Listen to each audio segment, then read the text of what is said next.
Now, following on from our earlier discussion on bullying, our parenting expert Mary O'Kane is back to answer all of your questions. Welcome back, Mary. Let's get straight into them because we got a massive reaction to this.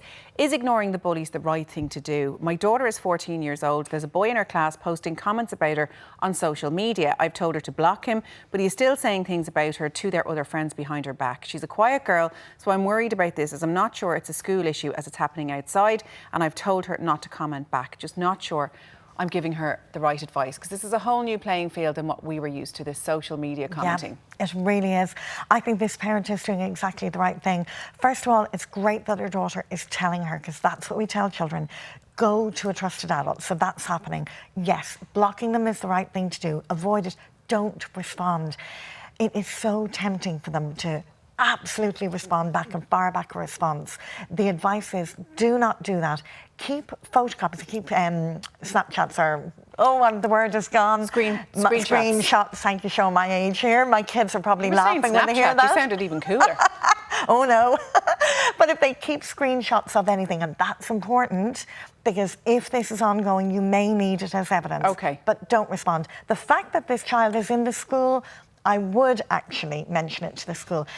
It's very difficult. They don't have control. They've no jurisdiction over what happens outside the school environment, but I would let them know so they're aware that this is happening. We have to think about the message we are giving our children about what they post online.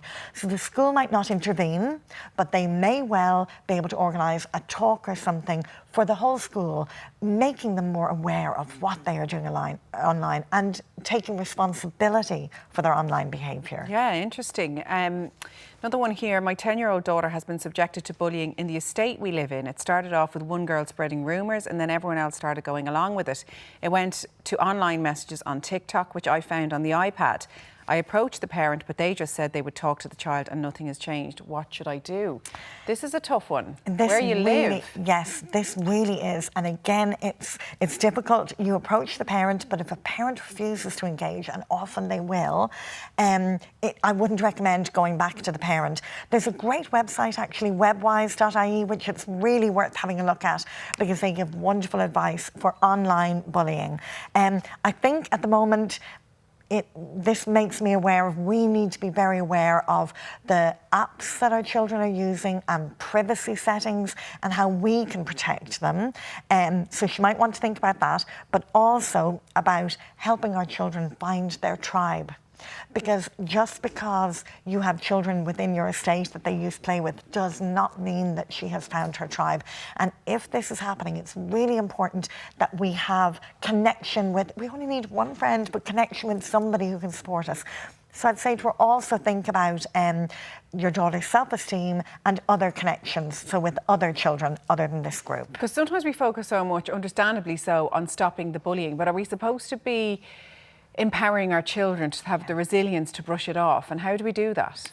It's funny, brushing it off. Brushing it off is a hard one because I'm making it sound like it's so simple. Yeah, and it's not. Do you know what? The thing is, bullying absolutely disempowers our children. I don't think until you've had experience of it, you realise the harm it can actually do, but it does the same to parents as well. It leaves both the child and the parent in such a vulnerable position. There is probably nothing worse as a parent to see your child absolutely in pain and not to be able to do anything to help.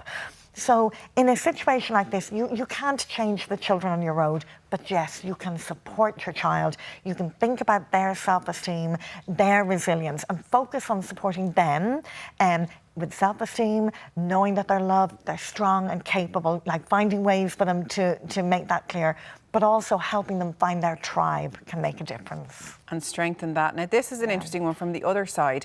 I have a query in relation to my son who is 6. He's finding it very hard to make friends. I thought that everyone else was the problem, as a mother you generally do, because how can anything be wrong with your child? However, it was brought to my attention recently by his teacher that he is unkind to other children in his class. Apparently, he pushed a child off their seat when they sat beside him, drew on another child's notebook and pushed another boy over in the playground. He then tries to take part in games, but they say no to him. Then he gets frustrated, thinking he is being bullied. With myself being convinced of this until lately, I'm distraught and heartbroken because I know that's not my son. He's a different boy at home and I don't recognise the child being described to me by his teacher. I don't know where I went wrong. Please tell me how to fix it. And we do, saying you went wrong, and I mean, he's 6. This can all be ironed out. We expect them to just know how to behave in social situations. They need to be taught. Yeah, no, definitely, I agree. And I'd say to this parent, mum or dad, you are doing a really good job here. Absolutely. I'm reading this and I'm thinking, so many times when there is bullying happening, a parent is approached and it's absolute defensive denial. My child would never do this, and nearly aggression coming back. Look at this parent. They're recognising, okay, I just can't see this in my child, but I'm actually willing to sit and think about my child's behaviour. What this parent is saying to me, I wouldn't class that as bullying at all. I would class that as a child who's just struggling with self-regulation, with his social skills. And he's a baby, he really is. He's not bullying anybody. He's just struggling a little bit. Interesting that he says he's being bullied, he feels it. At that age, they don't know what bullying is. Bullying to them can sometimes be, she was mean to me. Oh, he's bullying me, I'm being bullied. So maybe the children in his class are doing the same. They're not really using what we would define as bullying. We said earlier, it's very deliberate. It's happening on more than one occasion. It's the motivation behind it. He's not. I would say to you, see if you've any little class, maybe locally, social skills. There's lots of great groups now. Even something like the Scouts, groups like that can be really good for children learning how to interact socially. Have a look for a few books. There's fantastic resources online now to help children develop with self-regulation and develop their social skills. You don't have a bully on your hands there. You have a little 6-year-old who's just struggling, and you will absolutely get it right with a little bit of time and attention into those skills. And maybe mention that to the teacher, that you're working on his social skills, not on him being a bully, just on his social skills. Good stuff. Very quickly, because we're running out of time, my 13-year-old has been bullied for a few years now, but I'd hoped once he moved to secondary school it'd be a fresh start. Unfortunately, it's gotten worse to the point that he's completely isolated and has no friends.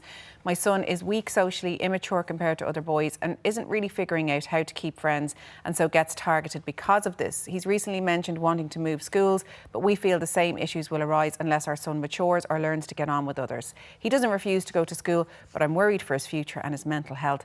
Should we consider a move to a new school? And it's a good question for anyone with a kid that isn't getting on well or is being bullied. Do you move them? Oh, it's a huge one, Claire. First of all, again, you can see good parent here. Oh my gosh, their analysis of the situation is not judging anyone. They're actually stepping back and really trying to figure out what's working for their child. And the parent notes that there are certain things in the child's behaviour they think the child is struggling with, so be aware of that. If your child is struggling in relationships, it's in your best interest to support that long term. But what I would say, the moving school issue, if it is your child struggling with their interactions, moving the school will probably not solve the problem. So I'd say to this parent, it's, again, go back to your analysis here. If it is a group who are really significantly bullying your child, sometimes a move is the best thing, to walk away. Always interact with the school first. Try and engage with the school. Some of them are really good. So work on that first of all. If that fails, and if the problem is external to the child, a move is good.